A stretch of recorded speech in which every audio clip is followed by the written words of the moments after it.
Assalamualaikum warahmatullahi wabarakatuh. Bismillah, alhamdulillah, wala haula wala quwwata illa billah. Alhamdulillah, pada kesempatan ini Ustadz bisa berjumpa kembali dalam pembelajaran jarak jauh mata pelajaran IPA terpadu kelas 8. Baik anak-anakku sekalian, mari kita awali dengan pembacaan isti'adah wal basmalah. A'udzubillahi minasyaitonirrajim. Bismillahirrahmanirrahim. Anak-anakku sekalian, bahwa materi pembelajaran jarak jauh yang akan Ustadz sampaikan pada kesempatan kali ini adalah tentang sistem gerak pada manusia. Bahwa tujuan pembelajarannya adalah harapannya kalian mampu memahami, menganalisis, mengidentifikasi, dan mensyukuri sistem gerak pada tubuh manusia yang mencakup rangka, sendi, otot. Serta harapannya kalian mampu memahami gangguan serta kelainan pada sistem gerak dan upaya mencegah serta mengatasinya. Buku yang digunakan oleh Ustadz adalah buku IPA Terpadu Kementerian Pendidikan Nasional. Ya, baik anak-anakku sekalian. Nah, di dalam sistem gerak pada tubuh manusia, kalian pasti senantiasa melaksanakan kewajiban sebagai hamba terhadap Sang Pencipta, yaitu Allah Subhanahu wa Ta'ala. Kewajiban tersebut biasanya diaplikasikan dalam sebuah ritual ibadah sholat. Ya, nah, ini adalah ibadah sholat yang senantiasa kita laksanakan. Nah, tahukah kalian bahwa sholat merupakan salah satu kegiatan ritual ibadah kepada Allah Subhanahu wa Ta'ala, di mana di dalam sholat kita pasti melakukan yang namanya gerakan-gerakan, ya, baik sujud, ruku, ya, takbiratul ihram dan sebagainya.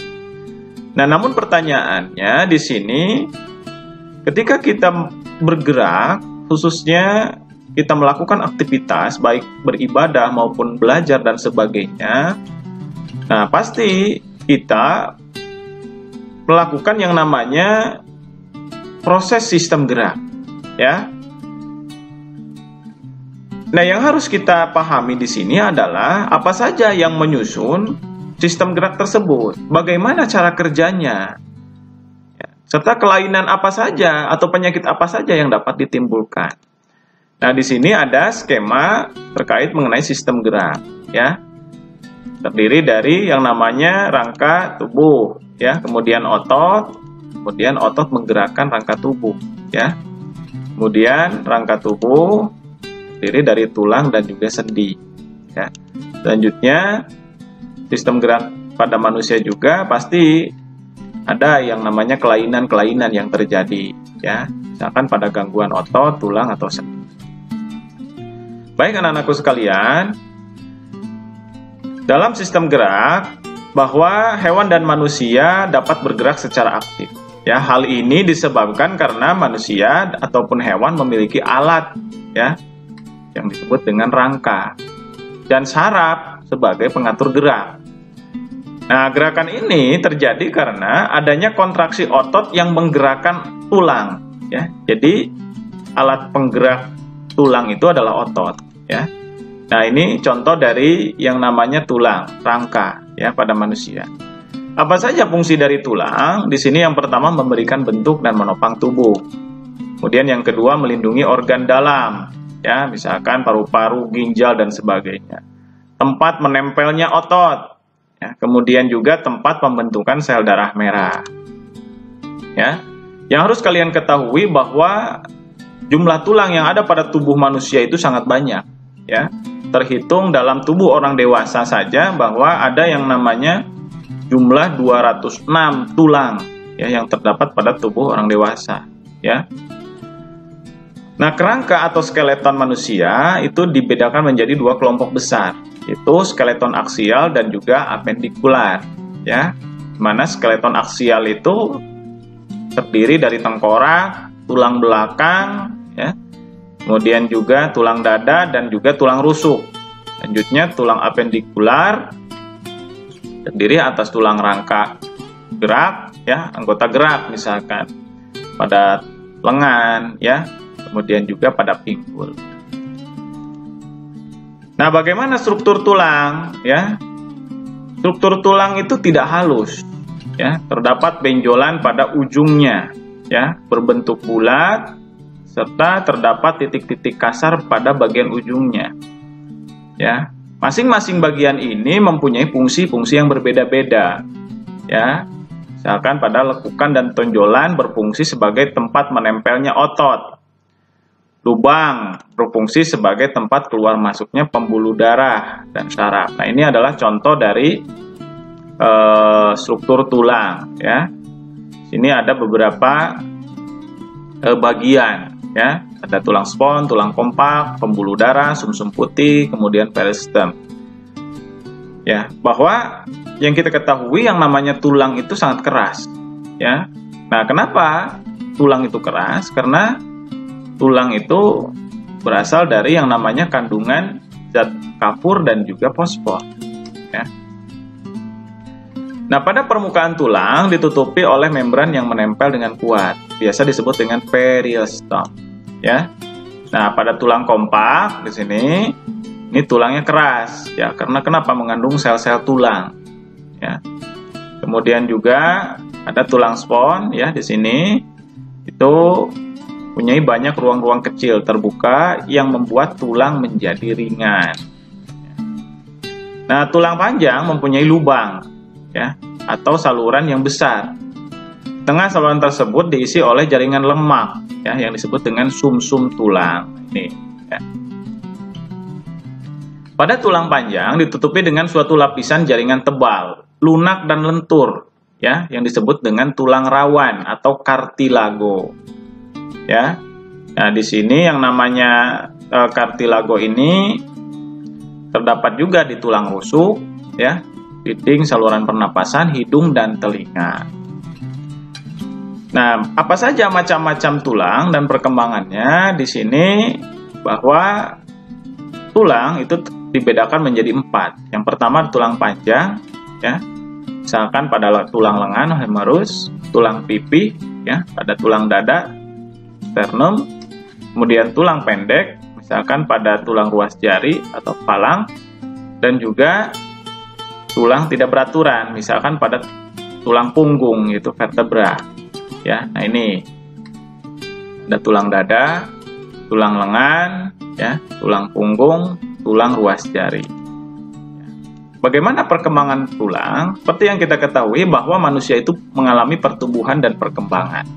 Jadi mulai fase embrionik, ya, masa embrio, kemudian juga janin dan sampai melahirkan. Nah, itu semuanya mengalami proses perkembangan. Di awal bahwa yang namanya tulang itu perkembangan pertamanya adalah adanya tulang rawan atau yang namanya kartilago. Namun seiring berjalannya waktu, ya, kemudian juga manusia mengalami pertumbuhan dan perkembangan, maka tulang kartilago menjadi keras. Namun tidak semua kartilago menjadi keras. Nah, ini adalah contoh perkembangannya, ya, bahwa proses pengubahan tulang rawan menjadi tulang keras itu disebut dengan penulangan atau yang dinamakan dengan osifikasi. Nah, yang selanjutnya adalah persendian, ya. Sendi tempat bertemunya dua tulang atau lembi, ya. Nah, maka dalam sendi itu ada hubungan-hubungan antar tulang, ya. Maka pertemuan sendi atau pertemuan tulang itu diikat dengan yang namanya ligamen, ya. Nah, sehingga dengan ligamen tersebut sendi tidak dapat terlepas. Ini contohnya, misalkan ada ligamen, ya. Nah, sendi dikelompokkan menjadi beberapa kelompok. Yang pertama ada yang namanya diartrosis, ya. Sendi yang dapat bergerak dengan bebas. Nah, dengan sendi ini kita bergerak dengan bebas. Contohnya apa? Misalkan sendi peluru, ya, yang terdapat pada tulang pinggul. Nah, ini sendi peluru, ya. Kalian bisa mempraktekannya di rumah bagaimana cara kerja sendi peluru, ya. Kemudian juga ada yang namanya sendi engsel, ya, satu arah. Nah, misalkan pada sikut, ya, dan lutut. Silakan kalian praktekkan. Kemudian juga ada sendi putar, ya, biasa ada yang namanya sendi sebagai poros, ya, sehingga berbentuk cincin. Misalkan pada tulang tengkorak, kalian silakan mempraktekkannya. Kemudian juga ada yang namanya sendi pelana, ya, penggerakan tulang kedua arah. Biasanya ada pada pangkal ibu jari, ya. Kemudian juga ada yang namanya yang terakhir sendi geser, ya. Ya, sendi geser ini terdapat pada pergelangan tangan dan juga pergelangan kaki. Nah, silahkan kalian praktekkan kelima sendi yang dapat bergerak dengan bebas, ya, atau golongan diartrosis.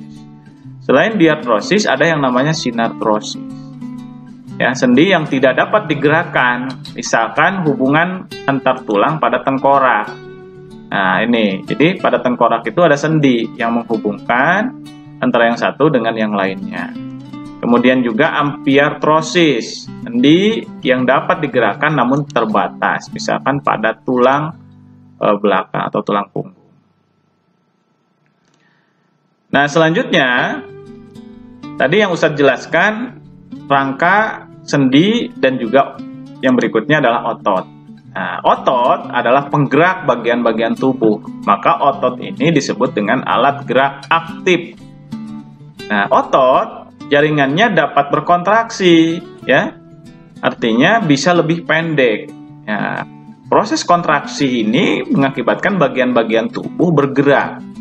Nah, ini contohnya. Ini bahwa tulang dibungkus oleh yang namanya otot, ya, sehingga tulang bisa bergerak, tubuh kita bisa bergerak. Kenapa?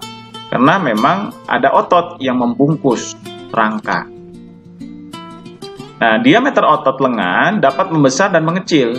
Nah, ketika meluruskan atau membengkokkan tangan, ya, misalkan ketika kita melakukan olahraga, ya, seperti yang ada pada gambar ini, misalkan, ya, atau ada yang namanya bicep dan juga tricep.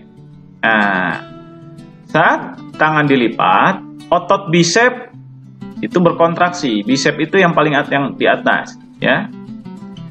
Nah, sedangkan otot tricep relaksasi, artinya mengendur, ya. Sebaliknya pada saat tangan diregangkan, otot bicep relaksasi, sedangkan otot tricep berkontraksi, ya.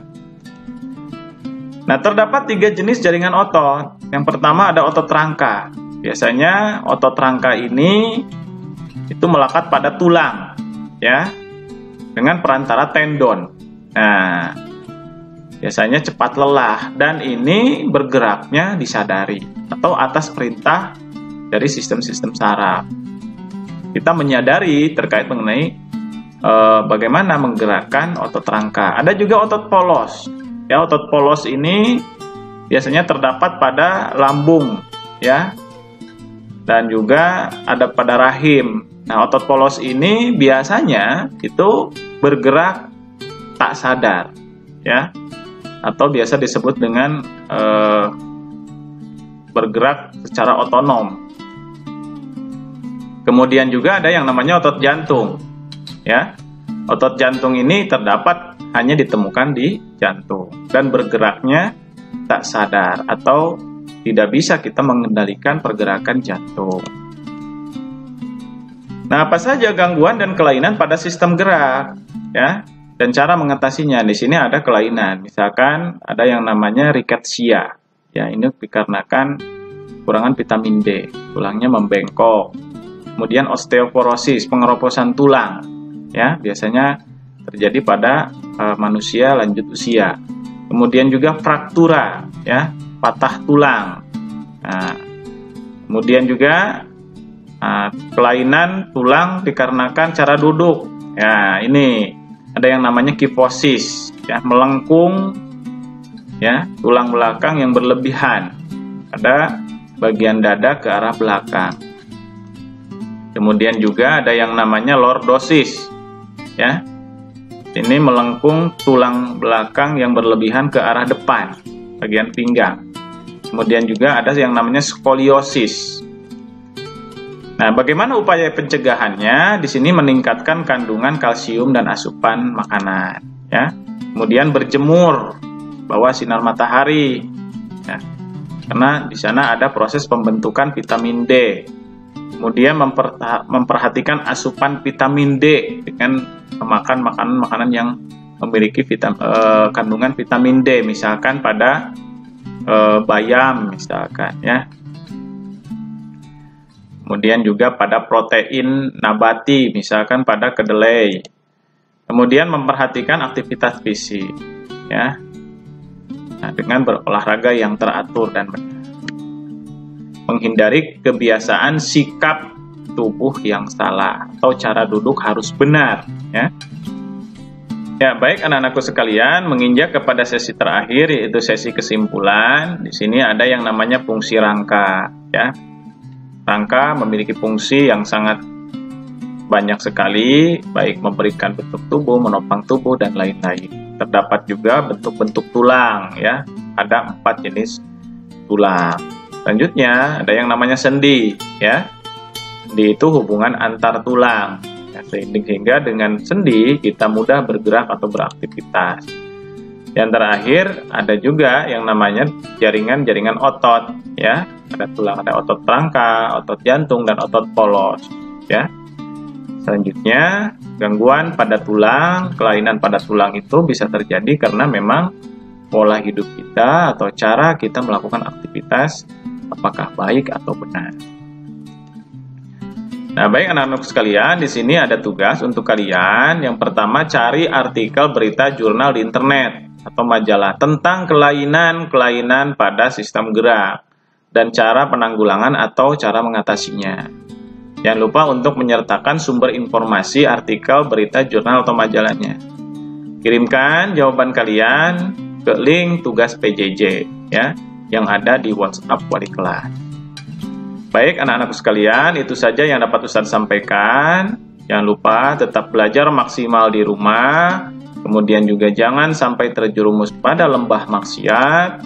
Kemudian beribadah kepada Allah dan mendekatkan diri kepada Allah ya. Itu saja yang dapat Ustaz sampaikan. Terima kasih atas perhatiannya. Sampai jumpa di pembelajaran jarak jauh yang selanjutnya. Billahi fisabil haq. Wassalamualaikum warahmatullahi wabarakatuh.